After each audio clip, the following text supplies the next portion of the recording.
I often have the words echoing in my head of one of my friends who had a restaurant in London, and he's a chef. And I told him I was starting this up, and I said, would you give me some, advice? I've never run a restaurant before. So he was like, okay. So and he said, look, do you really want to open your life up to the chaos of 30 other people's lives? Are there downsides, to being a family-run small business? Ugh. What are the downsides of Well, I mean, you're everything, aren't you? It's like if something breaks, you come in and fix it. If there's a problem, if there's, whatever there is, I don't want to sit here and bitch and moan, but I'm just talking about the realities of the situation. That's just how it is. So, what do we do about that? It's hard work. You're on your feet, you're dealing with a lot. Most people are absolutely fine, but obviously there are, you do get sort of you've been in hospitality yourself, you get 10% of people who just kind of think because you're in hospitality, they can talk to you like you're their slave, which is weird. Have you had situations where, after starting, like, I'm done with this, let's... Every day. Ollie from Off the Rails, welcome to Hospitality Insights. Hi, how you doing? I'm amazing, and great having you on. I'm really pleased, and I appreciate responding positively to my invitation. Yeah, thanks for coming all me. the way from the other side of the island. A long way, eh? That's how it is, isn't it? That's how it is here. Yeah, it's Off the Rails, right? Yeah, exactly. Name says it all. Yeah. But where is the name coming from, by the way? So it's on the old railway walk, which was called the railway walk now. It was a railway track, and that went all the way from town, I believe, all the way up to Corbière. I think they should bring it back, quite frankly.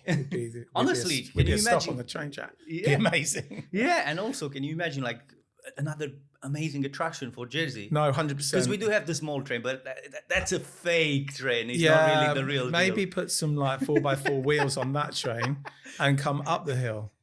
It would be nice if there was something going all the way to Corbière. No, I totally agree. I totally agree, and it'd be great. Obviously, it'd be great for us, but I think it'd be actually fantastic. Great for the island. Fantastic for the island, yeah. Yeah, because it's a lovely walk, isn't it? It is. It's amazing. Views are amazing. I do feel like you get advantages and disadvantages with your location, because we were just talking about earlier, before getting into the podcast, that because you're a bit off the beaten path. Yeah. You rely, I guess, quite a bit on the weather. Definitely weather dependent. I mean, I kind of say, apart from maybe town, I think hospitality is in general, I mean, people are less likely to go out. I'd say people do a rain check and see where it's at, basically. But we definitely are. But I did say the number 15 bus, straight from town, guys. Number 15 bus. Number 15? Take Don Farm stop, walk down, 2 minute walk, 1 minute walk. No excuses. Exactly. Straight in every 15 minutes. But yeah, so, I mean, it's definitely seasonal. And seasonal with the people that are here, like obviously there's holiday makers here and people have got more time, and people come out in the week because they've took time off and they're on holiday, so it's kind of, the whole thing kind of like balloons a bit in the summer. Well, quite a bit, yeah. But what you affect, like this summer wasn't really a proper summer. Don't. Yeah. Just don't.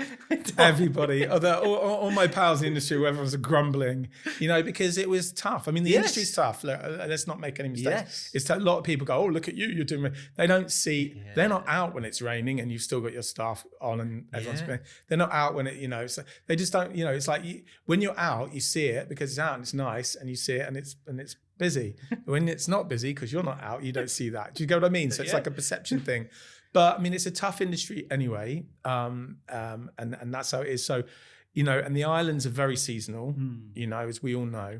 So if you have a bit of a shit summer, it takes its toll. It does take its toll, Yeah.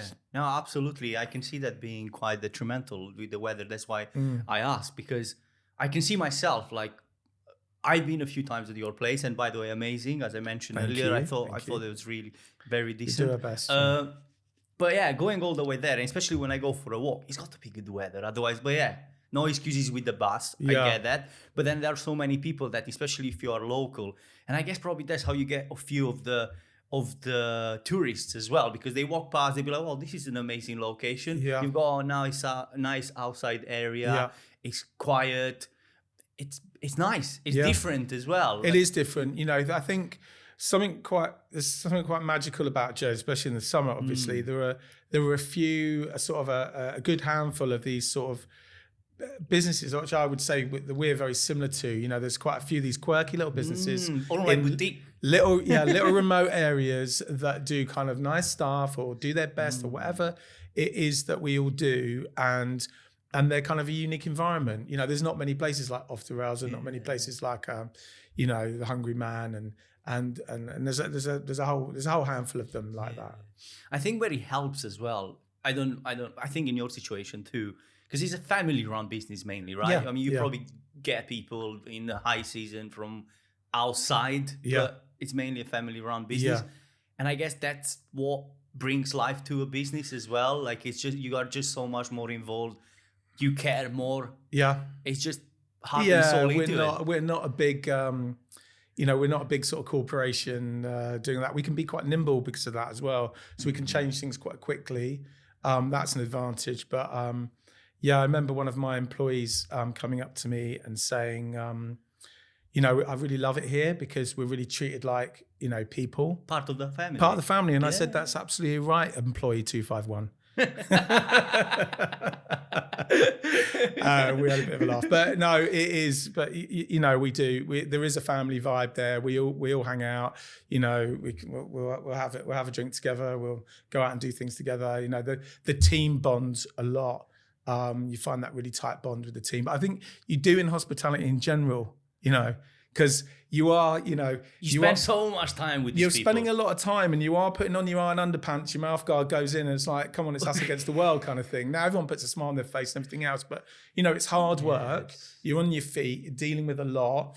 Most people are absolutely fine, but obviously there are, you know, you do get sort of you've been in hospitality yourself, you get 10% of people who just kind of think because you're in hospitality, they can talk to you like you're their slave, which is weird. But I see that everywhere, to be honest with you. Like, you know, I could get... you can't blame just the Jersey. No, it's definitely not. It's hospitality. It's just, it's you know what it is? It's people. You know, you get on an aeroplane, don't you? And you have somebody like talking to the steward like they work for them. They own the plane. And you're like, what are you doing? It's another human being here, like looking after you, doing their job. But, you know, you kind of... there is a bond. There's a big bond that gets pulled together with people, which is lovely to see. And friendships, you know, you know, we've employed took a lot of kids on, like 14, 15, 16, and they've come through, and now they're all at uni, and they come back each year, and there's like a family like that. And then they come in and we see them, and then they formed friendships that are like lifelong friendships from working there. And so it's really good to see, you know, that kind of growth and that kind of, you know, you feel I'm quite paternal in that way. I kind of have that kind of feeling for them also. And they mess me about like they're my kids as well, you know. So you have to stay on your toes with it. But you mentioned about, you know, the benefits of being a small business and being a bit more dynamic, and I can see that being quite valuable. Yeah. Are there downsides, you know, to being a family-run small business? What are the downsides of Well, I mean, you're everything, aren't you? You know, it's like if something breaks, you come in and fix it. If there's a problem, if there's, you know, whatever there is, the bottom line is you do the kitchen, you do the front of house, you do the cleaning. You work everywhere. I mean, like, luckily we're sort of at the stage where for the first couple of years that we worked there, I was like literally just open, work all day and close, you know, so start at like 7 a.m, finish at like 11 at night. And you kind of like move forward and you realize that when you're doing the admin all day, you know, the admin's the one, you know. I'm not a massive fan of admin, but there's a hell of a lot of admin to do, you know, just like a crazy amount. Paperwork, you know, salaries, payroll, rota, you know, the SOPs, whatever it happens to be, you know, and keeping an eye on the kitchen, checking it all the time. So yeah, it's just constant admin, and then you want to grow as well, right? You got your social media, you got to look after stay that. up to date with that. You know, so it's a lot. Do you do that, or you've got someone from is assigned to somebody else? Well, I'm going to say my role with that is kind of I direct it. So I'll say exactly what I want. And then I've got a couple of people that do some social media for us, like put the videos together or put the things. And one of our team in-house is now sort of starting to do more sort of live stuff, you know, the kind of stuff on shift and how we make the food and doing bits and bobs. So we're moving into that a little bit more. We're quite active on social media, because we're out of town, like we kind of have to be. Yes. So sorry if you got to keep people in you know, the whether you're doing people's head in, I don't know, or whether people kind of like go, we see you on there, like no one's come up to me and said, just please stop. So that's a good just sign. Stop. But then I don't think people do really say that in Jersey. They'll just unfollow. Maybe, and that's it. Exactly. And our followers are building, so maybe that's a positive sign. Maybe we should do a little one of those little surveys. Stop, please stop, leave me alone, or carry on. But you know, you need to like get out. Look, there's another funny thing about Jersey. It's a very small island, obviously, and we still have people coming up to us and going, so you do Thai? Or people sometimes walk in. Was it? Because it was Thai previously, say, yeah. And then when we started looking after the place, it was like, it's like running it, it was like sourdough pizza and tapas. Yeah. So, you know, there's that break. And now we obviously do Bad Boy Burger in house as well. So we've kind of got that mix. Which is really popular, kind of ticks a lot of boxes. Yeah, you still have people walk in the door and go, and they sit down, and then you get up and you go, are you okay? And he goes, oh no, we came for a Thai, yeah. And like, where's the Thai menu? And you're like, really? After like that long? Honestly. And then you turn around to people and they go, like, are you open in the winter? And you're like, yeah, we have been for 5 years. You know, surprise. So, you know, I think there's a lot. It's a small island. There is a lot going on. There's a lot of information anyway. You're just out there. So we are open for winter. We're sourdough pizza and tapas and Bad Boy Burger. Bus 15. But you know, we and also the other thing was it used to be BYO. We got licensed now, but it was BYO, and people say, oh, you BYO now? And she's like, no, that's like been about 7-8 years or something. It's like, right. So in terms, because you touch about food on the food subject, you know, when you said that the place used to be Thai before and then it changed now to what it is today. Yeah. How was the switch? How did you think like, well, we're going to do tapas, we're going to do pizza, and now we're going to do burger? How are these ideas coming about? Or were you like specialized, let's say you've done it before, or you had a chef that were like, look, this is what I think, you know, we should do because there is a gap in the market? Or was it a combination of all these? It was like part thought through, part accident, part luck, kind of how it all happened. So the original concept was just to be a tapas restaurant. And we tagged on pizza at the last minute. And we had those Rockbox ovens. Did you come to us when we first opened? We had 4 Rockbox ovens. Yeah. And we had individual, and we had those little kind of gas ovens. And we had like everything coming out there, tapas and pizza and everything. And I mean, we were super busy when we first opened. We were lucky. It just kicked off. So the pizza was really an afterthought. That was literally, and I literally thought, well, why don't we do pizza maybe to get us through the winter with some takeaway, right? Literally, it was like that. And I never thought much more about it than that. And then that really kicked off, and pizza became sort of the primary thing. And obviously, we do sell tapas in quite a lot, but pizza was the big one, and that's really where we got our name. So that was kind of like, you know, part luck, part kind of. And then it was during COVID. With Bad Boy Burger, we were like, well, what are we going to do? You know, like we've got this space. We've got to adapt. You've got to be nimble. We've got this space. What are we going to do? So we just flipped it and just put that in. And that really took as well. You know, really, you know, who doesn't want a big, fat, juicy Jersey burger, right? No vegetables in sight. It's a bit like that, you know. Let's make this dirty. You know? Yeah. But really good quality, and so that's been really important part of the business as well, especially in the winter, you know. So it's kind of interesting how these kind of things have kind of, you know, moved together. Came along, yeah. You've seen the craziness now that's in Jersey with smash burgers. Like it's pretty much everywhere. Like people are like, smash burgers, they've been around for ages. Like what's going on? Yeah. It just seems to be like a trend now. Yeah, I know. And I think, you know, it's a funny one because Jersey is a little bit behind. Yes. Right? It is a bit behind. And the reason being, in my view, is that you can't leap too far ahead in Jersey because there isn't a market for it. You got to wait for the mindset to catch up. Yeah. Whereas like in London, you can go, here's a new thing, and loads of people go, I'm going to try the new thing.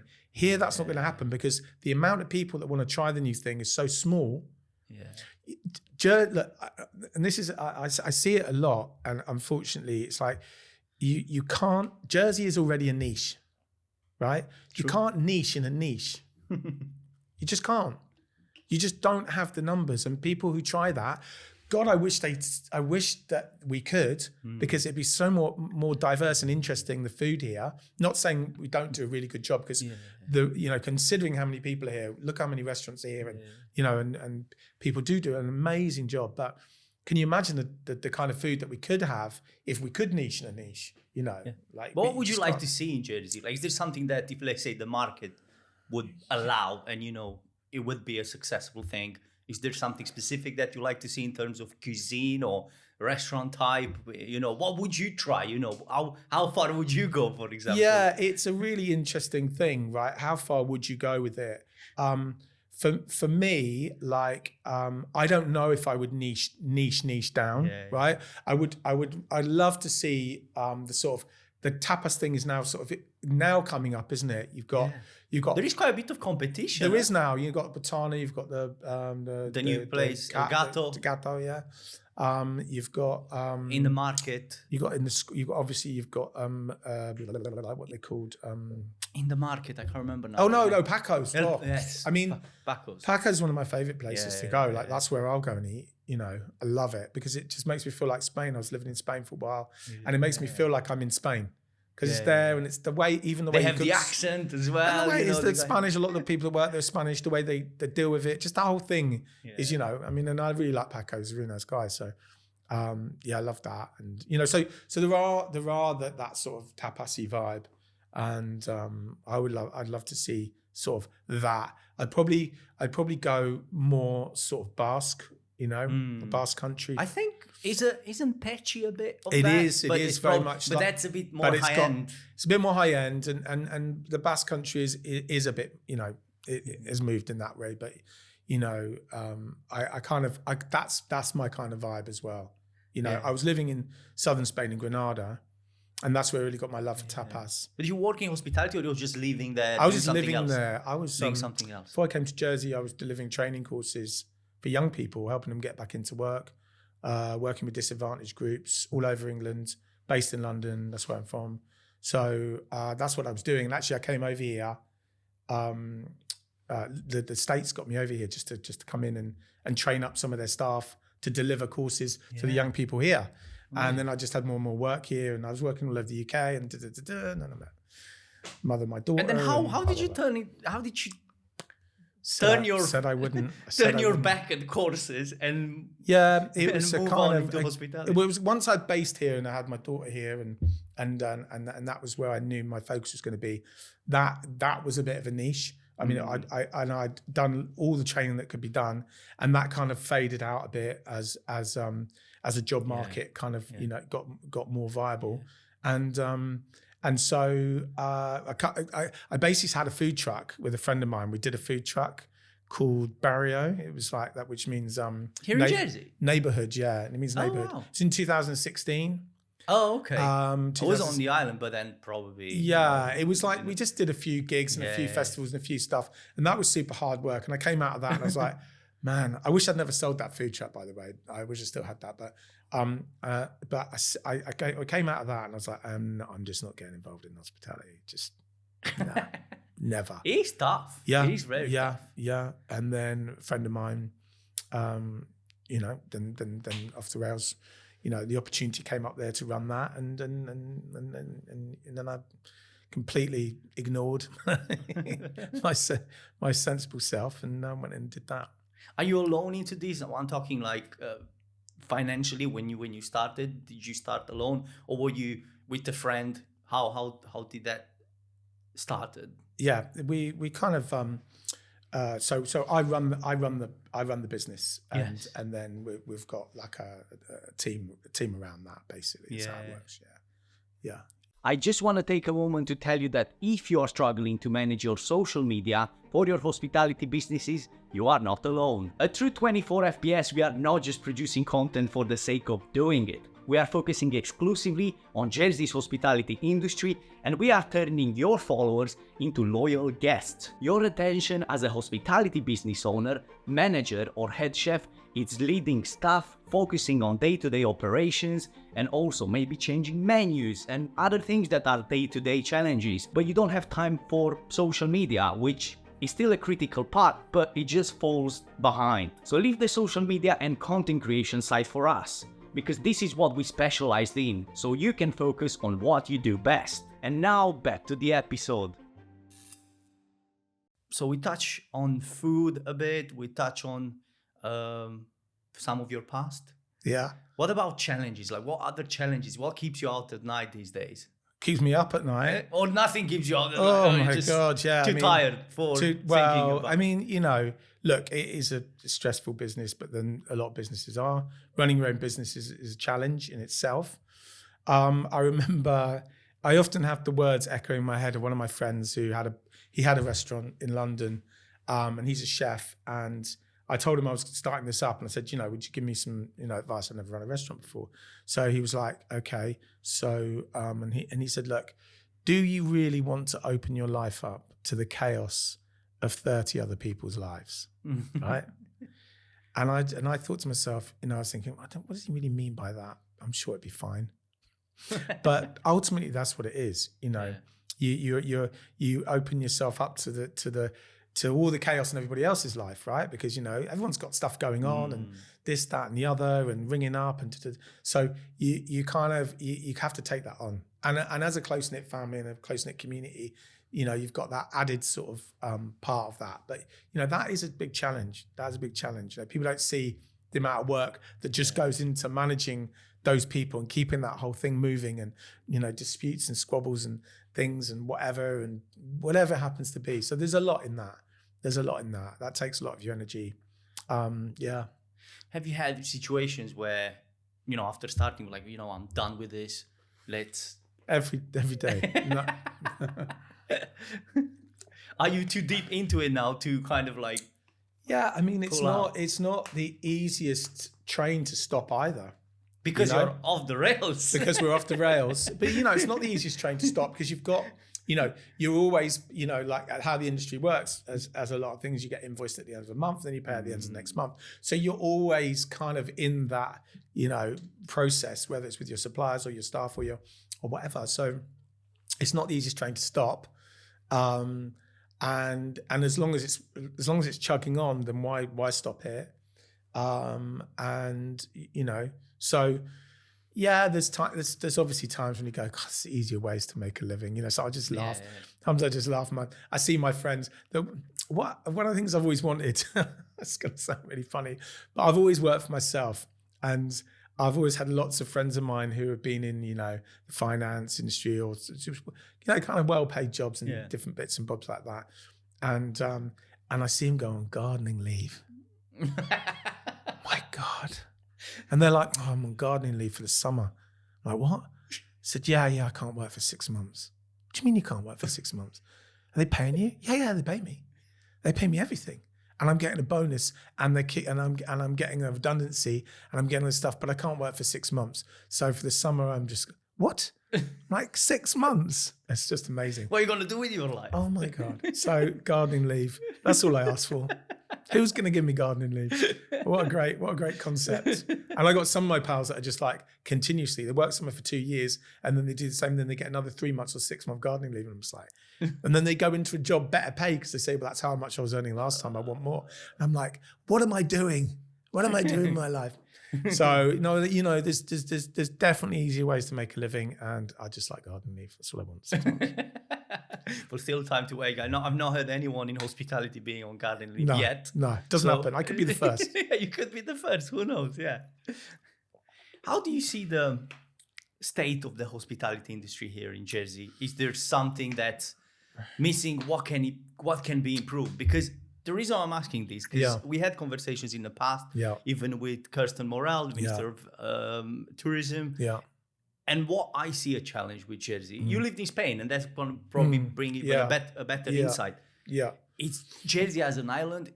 How is this competing to the rest of the world when you think about it? Because obviously Jersey is not a cheap place. Yeah. So you got to bring something really high at the table to keep people coming in, the way I see it. Yeah, I agree. So that's a challenging on its own, you know, with prices going up. Obviously in Spain prices went up, I'm sure. Yeah. But definitely still more affordable than what is here.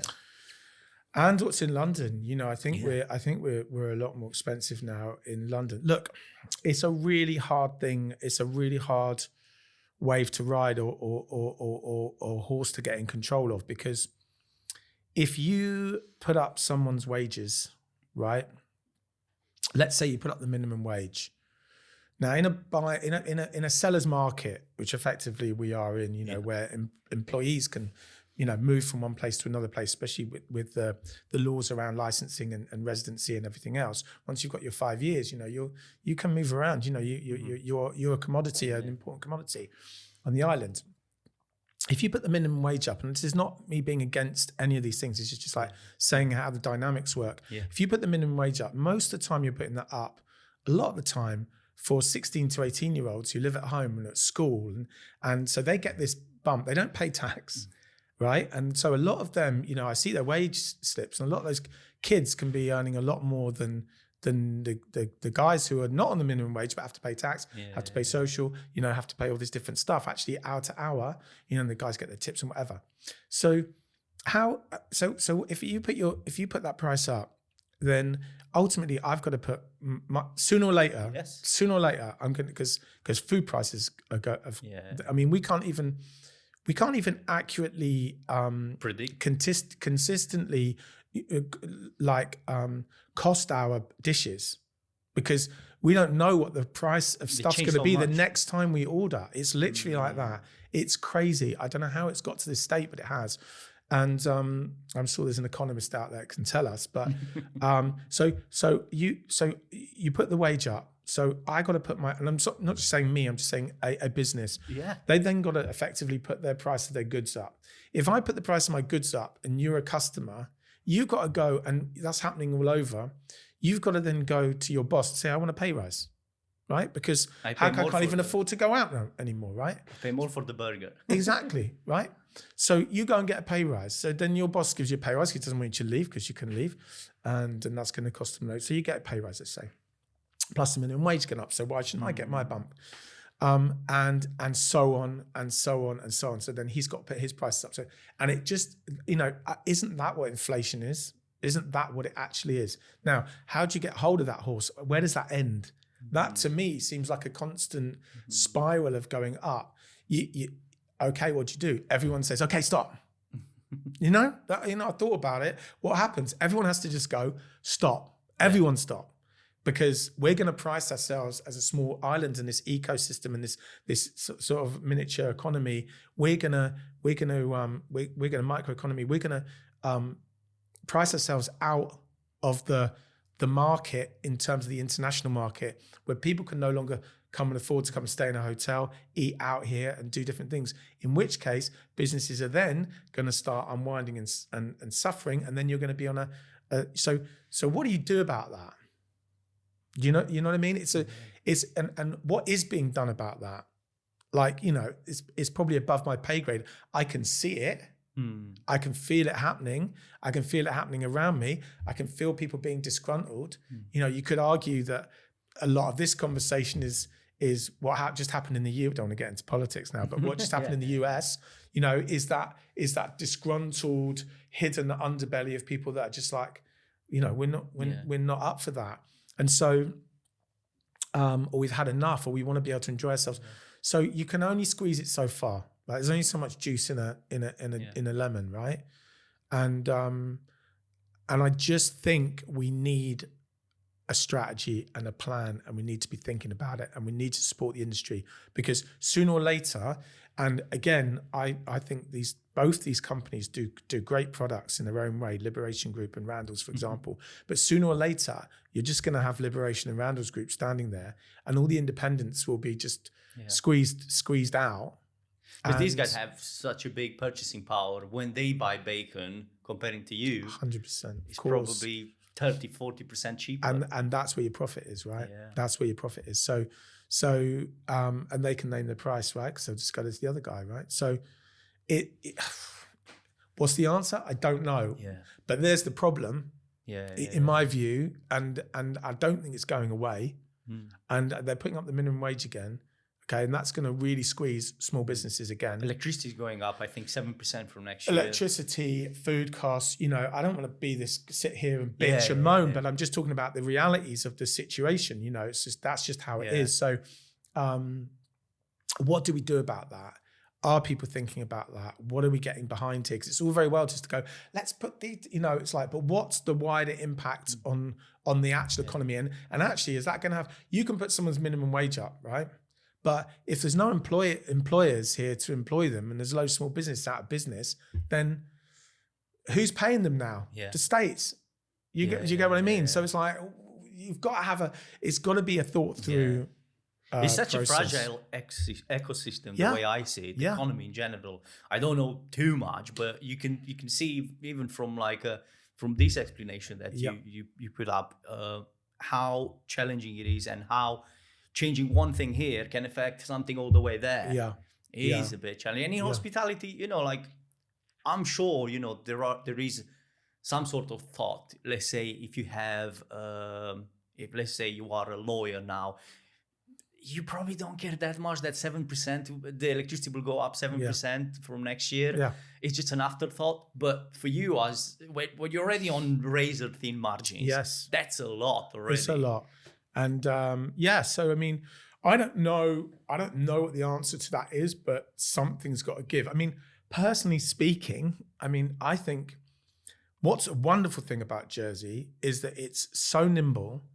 It's such a small economy. It's got so much autonomy that it can make really interesting decisions and changes. And for example, like when I first came here, and I came here in 2010, I was like, wow, look at this place and and people would let you out of, when you're pulling out of a road, they'd stop and let you out. Like from London, like this doesn't happen. And people wave at you and smile. And I was like, wow, this place. Islands in general, I think they're a bit more relaxed. There's nowhere to go. Like I've definitely seen a change though of you, like in the last 10 years. But I don't get let out so much. I grade that on where people are in themselves, like how many cars it takes to let me out of a junction. Grades me on how pissed off people are generally in themselves, right? Like it grades. So it used to be like 2 cars, I remember filter and turn, right? In Sand Street car park with people. People walking up, and everyone did filter and turn. Right? I was like, wow, people doing filter and turn without even realizing it, walking around, just going in and out of like stairwells and stuff. It's amazing. But so I definitely grade it on that. But I think that from a sort of nimble point of view, I mean, why didn't we make this a sort of have our own source of power, basically, in terms of our own solar or wind, or even why didn't we make this the center for tidal power research in the world? We could have attracted so much investment, so many people coming over. Like we have to do things which are a little bit smarter, I think, than they are, to invite people in and invite investment in, rather than just looking at the finance industry, which is great, brilliant job, well done, has its ups and downs and downsides or whatever, but really, obviously, massively important part of the economy. But, why aren't we the center of tidal power research and attracting all that in here? We've got these huge tidal ranges. Why aren't we why aren't we just filled with competitions, outdoor sport competitions every weekend, and bringing people onto the island? There could be something going on every weekend, from mountain biking around the island to swimming around the island to running around the island. I mean, I'm not that guy, right? But that would just be keep bringing people in, like that kind of that sports tourism. I can't remember what it's called now, but I think they've got something going on with it's called the visitor economy. Which, to be completely honest, I didn't go through it entirely. I can see that they have plans to bring more people in, and they've got some sort of strategy. But I think another issue with politics here, they do one or two things right, and then they do 10 bad. Like, for example, now with the ferry, they completely lost it. I don't know what's going on there. I don't know whose fault it is, but that can have a huge impact. Yeah. Not just on hospitality, like on us overall. Like literally, we're depending so much on these ferries, and hopefully, these get sorted in the right way. But what I mean is, it just doesn't seem to be some sort of consistency in good actions. Yeah, I think I totally agree with you, and I think we need a plan. And I think we need some consistency.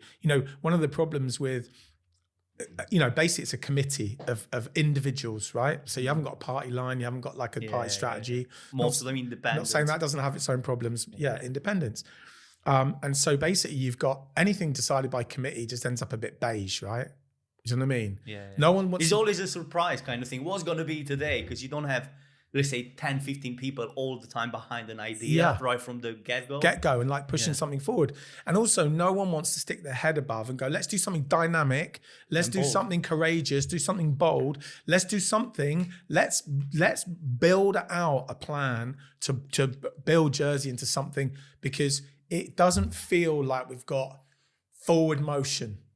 It feels like we're just kind of treading water and we're getting a little bit tired. You know what I mean? It just feels a bit like that. Yeah. And the Jersey's got so much going for it.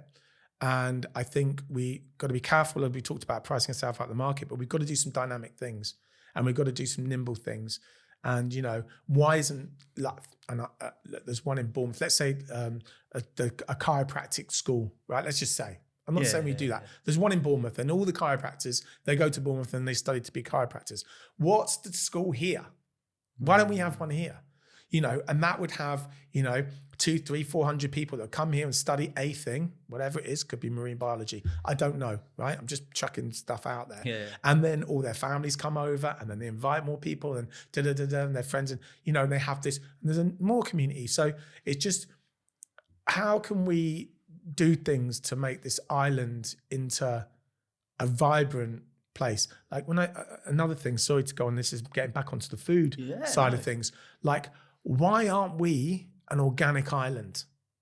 Can you imagine if 20 years ago, we just made a decision, this is going to be an organic island, right? It's going to be organic food on this island, right? We're not going to use pesticides. We're going to change it up. We're going to do this together. Look, I'm not saying this is easily done. I'm just saying, imagine, right? Just imagine. This is just like concepts, chucking it out there. Don't shoot me over this, but I'm just saying, can you imagine how many people would want to come here?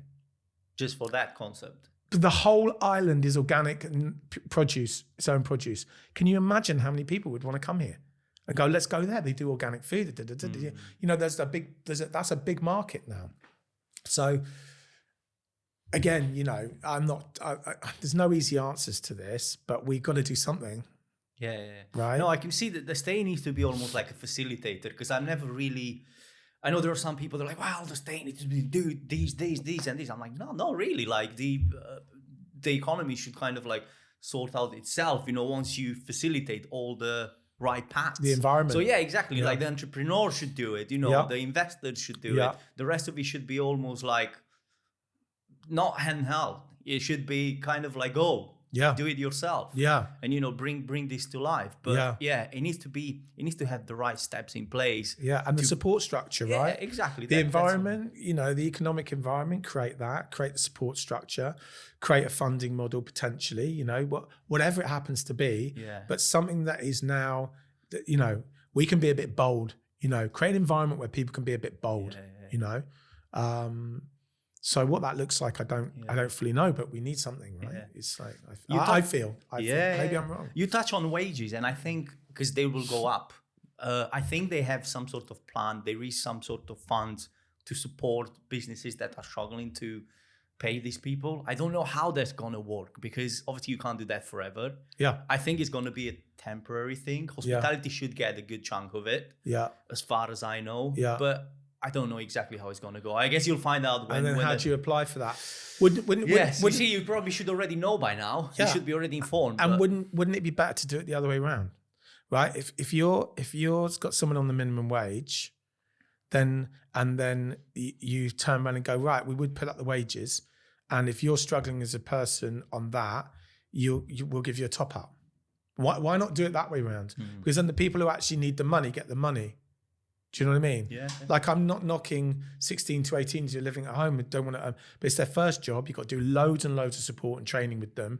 They obviously make loads of mistakes and cost of business. That's something you take into account. You train them up, and you know, sometimes you get some fantastic employees, and sometimes it doesn't work out. That's the same with adults as well. But there's a lot more investment you need to make in those people. They're living at home, not paying tax. They're living, you know, that's all money in the bank, money in the pocket for them. That's great. Look, I'm not knocking that. Yes. I'm just saying that, is that the right way to be funneling that money? If the government's going to top it up for the business, I don't know exactly how it's going to be. But I wouldn't think it be might better be to do it for the individual? Yeah. Like, because then I've got now as a business owner, You don't have I've to got worry more about admin, right? I've got more admin to sort out, find out how I'm going to do this, when you could just go, right, here's what the minimum wage is now. If someone needs, we're going to put this up as a top up. It's going to be available. We'll put that out there. And then the people that actually need it, it's much more focused, because we're small island. I don't know. I just feels a little bit tail wagging dog for me, you know. Yeah, it's quite challenging for everything that's admin for a small business. It's a lot of headache because you don't have one person dealing entirely with admin, because that would be easy, right? I mean, Lovely. it would be easier. It would be easier because then, you know, they can worry about that, you know, like, okay, new changes. It's not like Randall's head office. They can deal with that. Obviously, they have people that do that. Nothing against them, but, you know, they just have different capabilities. Yes. Yeah. Exactly. And for you, it's like, well, okay. It was like, okay, this changes, but then I have to do maybe the cooking today, the chef is missing. I've got to do the front of house. I need to place orders, and I need to do that as well. Yeah, it just feels a bit too much. And then, you know, obviously from the government's point of view, like, well, do you want this money? We're going to give you some money. And you're like, yeah, okay, but I'm not really work for it now, and it's only because you've done these other things. Look, you know, everyone wants a piece of the pie. Everyone wants a better standard of living.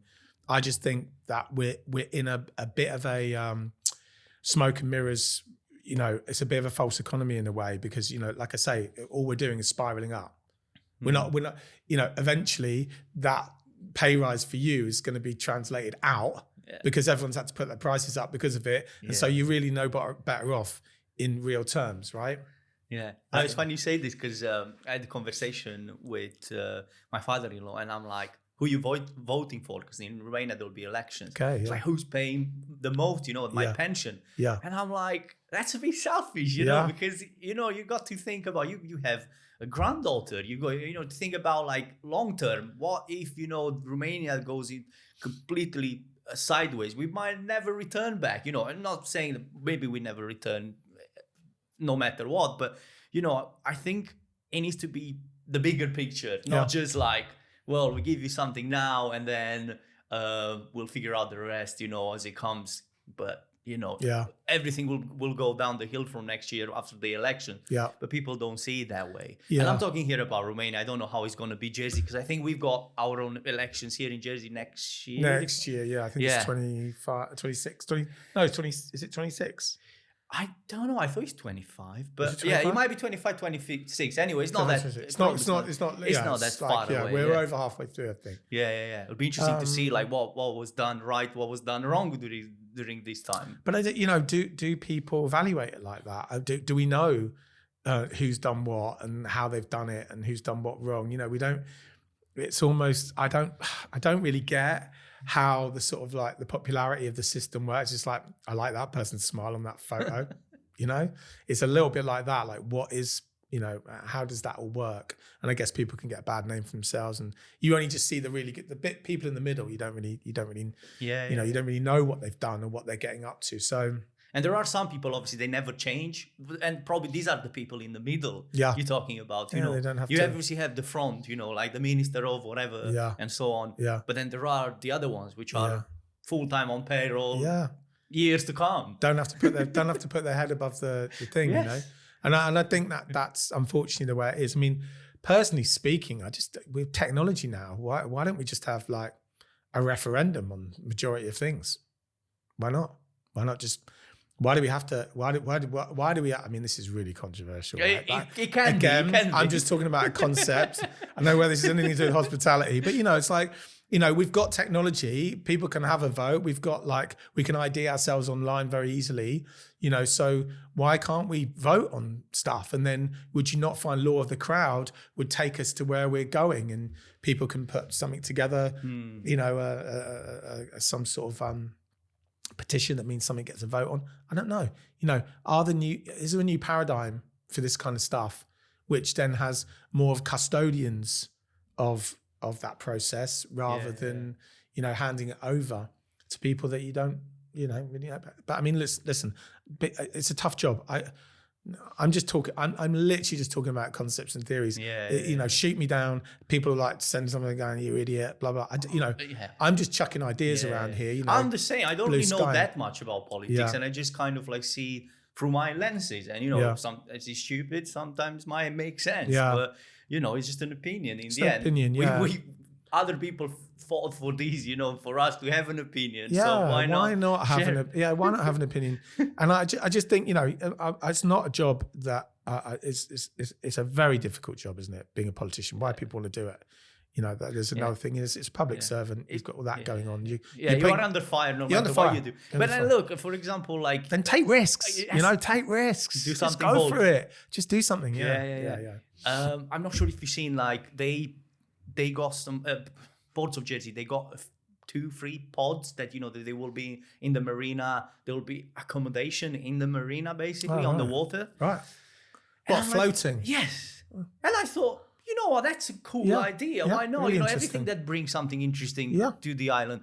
And now you go through comments, especially Facebook is really, oh my God, honestly, it's the most toxic place you can find. Oh my God. I'm not even really on social media. And then I went there and there were people like, just this is a waste of money, unacceptable. I'm like, what? Why? Like, on the other hand, you'll have places closing like all over there are quite a few actually, or there are quite a few did, you know, hotels and everything else. We need more accommodation. Like, well, 100% we do. Totally agree with that. And I mean, like, look, if I had a big hotel, old hotel, like you've seen these ones, and I knew I could sell that for 20 million quid and get out of that, I'd do it a heartbeat. I don't know why people would knock anybody for doing that. But the bottom line is the environment is not there for you to have to, you know, you can't keep it as a charity, basically. Yeah, you can't. And so it's like, take the 20 mil and go enjoy yourself. But ultimately what you've left behind you is a load of very small, expensive flats in town, right? You know, so, and another hotel gone. So that we have to be able to do something about that, you know, but that's an inevitable thing. You know, people have got that property, they've had enough. And it's hard. And they're going to go, I can get so much money for this property. Well, buy. And, you know, I do the same. No, absolutely. You know, you mentioned staff. How are you doing with staff? What was the challenge there? Because you did say that you work with quite a young generation, and obviously that's got its challenges because they are new to it. You know, mistakes. So unhappy customers sometimes because of that and so on. You got to be a lot more hands-on, observing all the time, do your work, but also pay attention to what they do. Almost do a training, which, you know, you're coming from that area, so that should help. Yeah, it does. I basically put together quite a robust system around training up our team and having them be able to operate the business. So really color by numbers system from, you know, setting up and cleaning down to ordering and the fridges. You know, every fridge has a fridge map. Every thing has a place for it. You know, every order sheet tells you where that thing is so you can go and have a look. You know, it's like whatever. I built a robust system so it can drop somebody in there, and as long as they've got a modicum of it's almost like they do, you know, at KFC or McDonald's. It's a system in place. It's just adapted to your business. I just kind of put it together. It's kind of like, you know, trial and error. And that works really well. We've managed to get some licenses. So we've got some sort of professional chefs that have come from overseas. And that's really helped the business as well and brought some consistency in that way. But you know, you got what doesn't get inspected doesn't get done. right? You know, and also if there's a real gap between, if you make your system too complicated and have too much stuff in it, that won't get done either. I mean, forget it. You know, so you've got to walk this line and have a system whereby the system itself is not too laborious, right?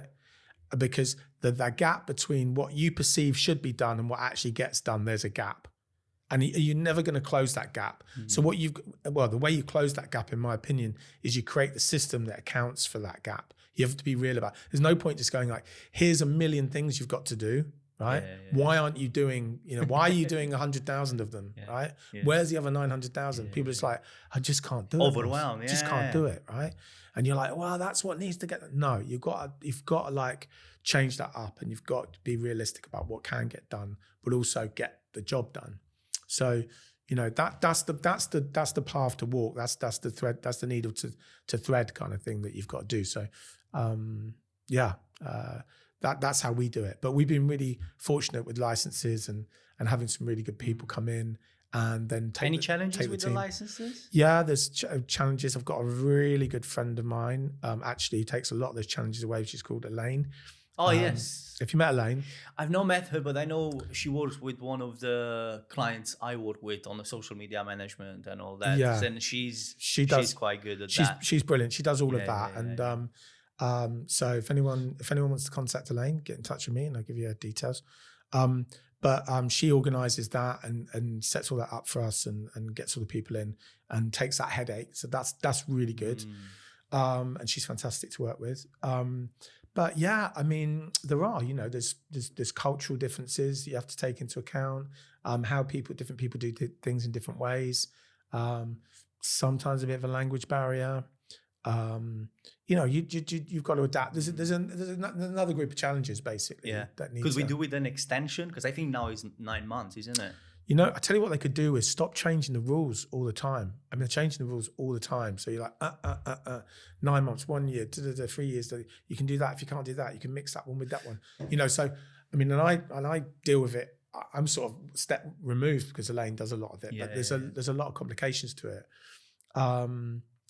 It's not a hard job. It's a difficult job for them too, for immigration. I'm sure, they're dealing because you're pulling from two different directions, basically. Yeah. Businesses need people, but at the same time, you don't want to overcrowd the island and price people. Accommodation. People traditionally weren't doing hospitality. We could put I could put adverts up with the other 30, 40, hospitality adverts, and no one turns up. So there is that. That does happen. So you can't really sort of go, well, look at you giving our jobs away to us. Well, they're there if you want them, kiddos. Like, come see me.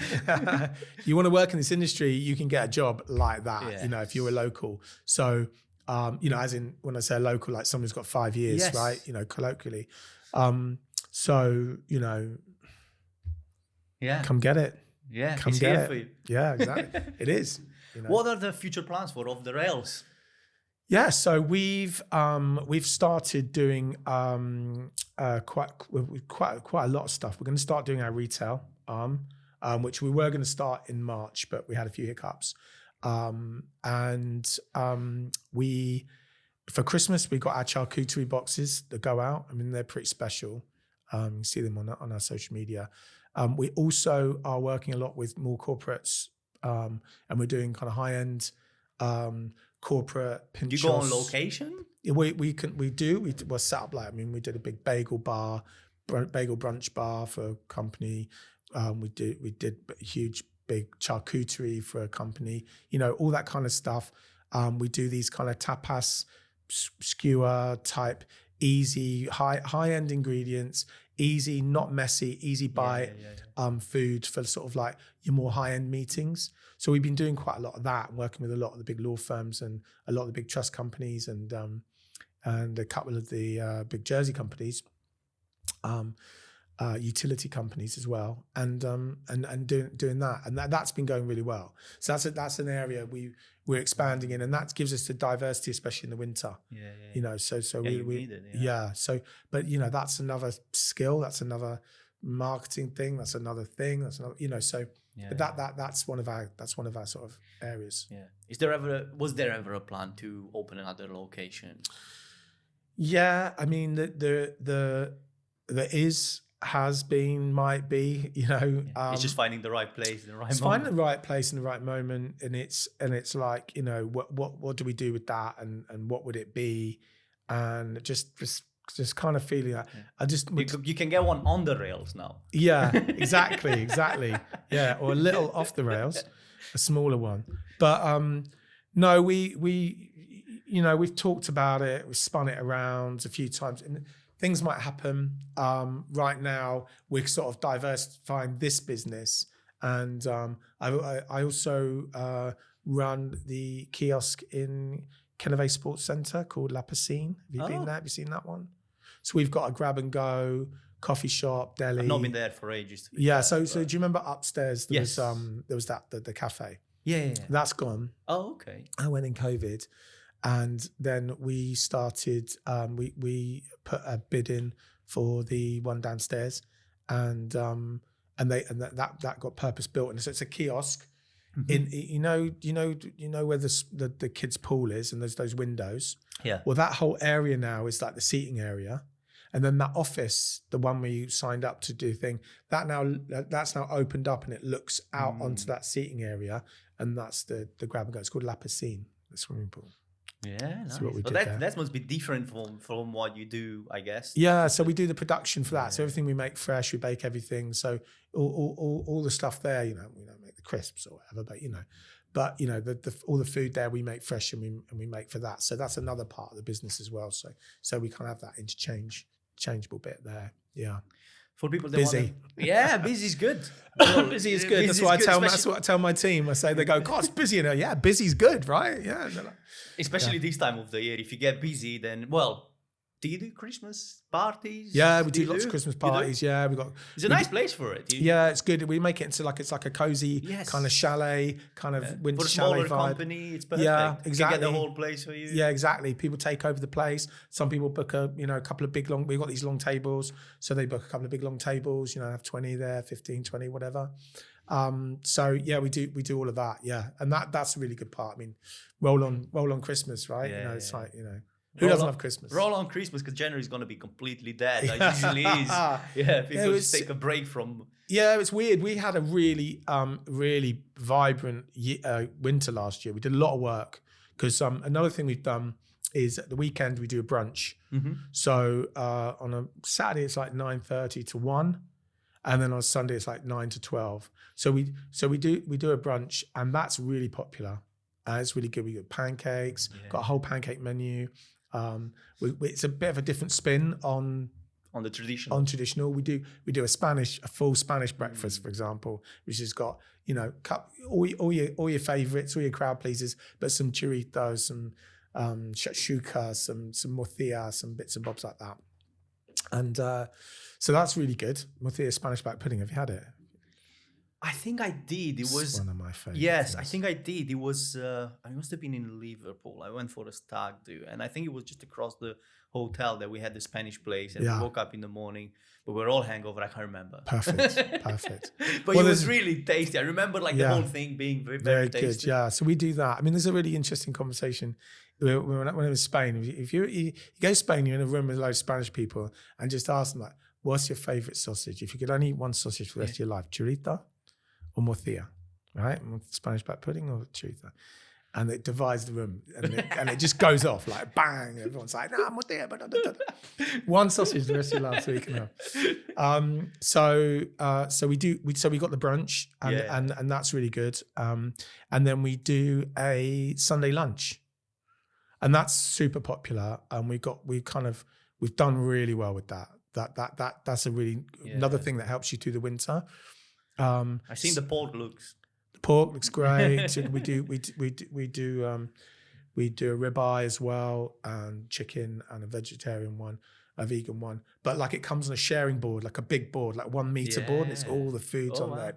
So some people just want the potatoes and the bits and bobs, and some people want, so you can all just take what you need, and tapas style again. It's kind of family sharing. It's all there, and everyone can just take some, which I love. That's the way I like to eat anyway. And that's what separates you from the competition in a way. Yeah. A little bit, putting that little twist on things, not going too far out there. People are like, whoa, what's going on? But people see these boards come down, they're like a meter long, and they go put in the middle of there. Everyone watches them as they come down. Oh my God. Yeah. It's like doing a flambe in the middle of a restaurant. Exactly. Yeah. There needs to be a bit of theatre with these things. And I think that's really important. And visual. People eat with their eyes, and you see this big banquet in the middle of the table, and it's like, let's go. Rather than everyone gets their own plate and sits there, and then if you want a bit more, you want a bit more. You just say, gravy, potatoes, whatever, Is FoodJ doing good for you, or is not the main source of? Yep, FoodJ's been great. Obviously, we've seen massive changes in how people order food now, in terms of art since COVID. It was a real breaking point, right? And the boys have done really well with that. The right place, right time, fair play. Really good. FoodJ, great. I mean, it's a great part of our business. We've got the pizza and tapas in one area with Off the Rails, and we've got Bad Boy Burger as a separate one. So we do that. And we deliver now. We do brunch, FoodJ, that goes out. People just want to wake up, comatose, boom, brunch comes to your door, bing bong, So we do that. And Sunday roast as well, and that does quite well. And on weekends. Oh, you deliver Sunday roast? Yeah, we deliver Sunday roast. Yeah, amazing. Yeah. We deliver Sunday roast. So you get a roast to your door, you get brunch to your door, and that's pretty popular. And then we also do Bad Boy Burger in the daytime. So that starts about 12:30. And that goes all the way through on the weekends, 12:30 through to 9 is cut off. So that goes all the way through, so people can order burgers and fries and stuff in the day. So it's about just utilizing. We just utilize every moment.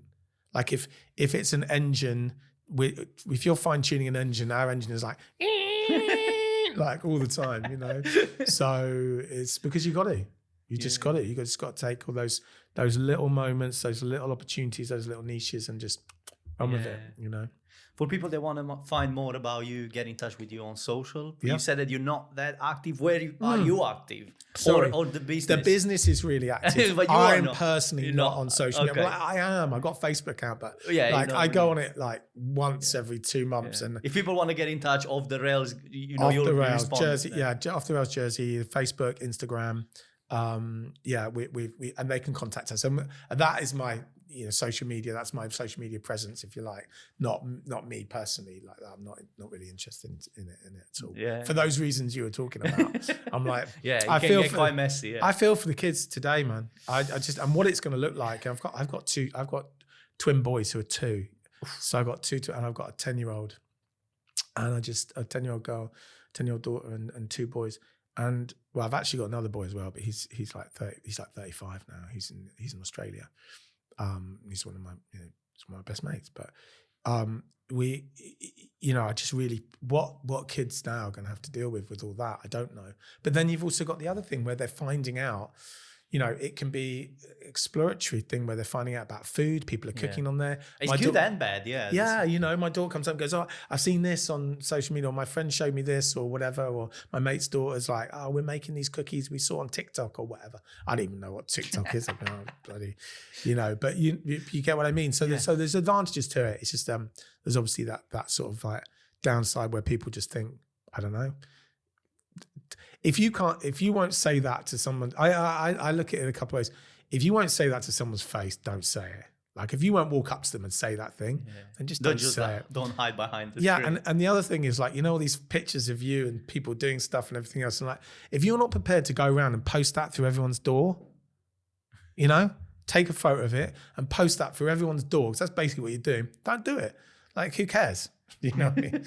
Look, it's fine. I'm joking. But, it's like one of those things, isn't it? Yeah. But it's very good for business. Yeah.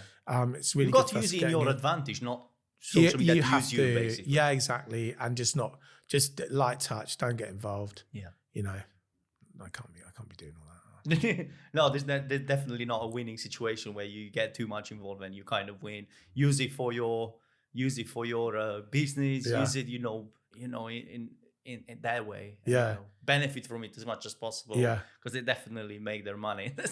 Yeah. Yeah. If you find yourself in an argument on social media, you've already lost, right? You've already lost. There's no upside to this. So no, yeah, I kind of like, but for the business, fantastic. Yeah. You know, it means we can really get out there. I mean, we've got about 5,000 followers now on Amazing. Facebook, and about nearly 3,000 on Instagram, something like that. It's really good. So for a little business, it's okay, right? Yeah. How that translates, I mean, I don't really know, but how that translates into how many people see your stuff, I don't know. But yeah, if you don't put ads, obviously it's a small you got to amount, do ads. But still, you know, you still get your, let's say 5% of people, 10% of people probably seeing it organically. I don't know, there is a statistic saying how much. It's very low. I think it's even less than 5 if I'm not wrong. Right. Because they want you obviously to pay the ads, to pay of course, the ads. yeah. And to be fair, you know, it's got to a point where the platform is oversaturated with all sorts. People posting, you know, selfies. You know, you're competing with the person posting all sorts of shitty stuff when you're trying to grow your business. So the separation is you got to pay in order to go over that, basically. Yeah, so, and what do people want it for? You know, social media, people want it because they want to be socializing and putting their stuff out there, and people want to see what other people are doing. And you know, do they want a load of like spam and ads from people? I don't know. You know, but at the end of the day, is small island. I mean, I don't think you could get that kind of reach in the UK with your social media. I don't know. I mean, you can. Again, are we talking paid or? Yeah, paid. I mean, like you can if you go well. you can focus it kind of more. Yes, you can narrow it down to, let's say, 5 miles radius. Yes. Or something like that. If you go too broad, obviously, you're not gonna hit anybody because it's just too big of a market. And same with the ads. If you, let's say, go too broad and you don't put enough money behind it, it's not going to get you where you need. You need to go with like a lot more than you do in Jersey. In Jersey, with like 50 quid, you go to the whole island. You can see like 50,000 people. Yeah, I mean, that's what I mean. It's kind of like we have that advantage. It is, definitely. So I mean, it's a very useful tool, and you can be creative on it. And it's like a bit of a creative outlet as well, you know, so you can be like, oh, great, you know, like I do all the photography and take all the photos, you know, and I love doing that. And we have a new dish, we have a new something, and you know, we're putting our specials together now for Christmas. So, you know, it's all good. It's all good. Amazing. Ollie, it was such a great conversation. I really enjoyed it. Yeah, me too. I really hope that, you know, when you get on the rails, yes, we'll get you back. Good. And maybe open a new business. Who knows? You know, because you never really know where this is going to lead great. you. Yeah. But yeah, you guys are doing an amazing job. So yeah. Thank you. I really appreciate it. Bus 15 for everybody else. Yeah, Bus 15, guys. Don Farm. 1 minute walk. Amazing. Yeah, thank you. It was a pleasure. Cheers, buddy. Thank you. Cheers.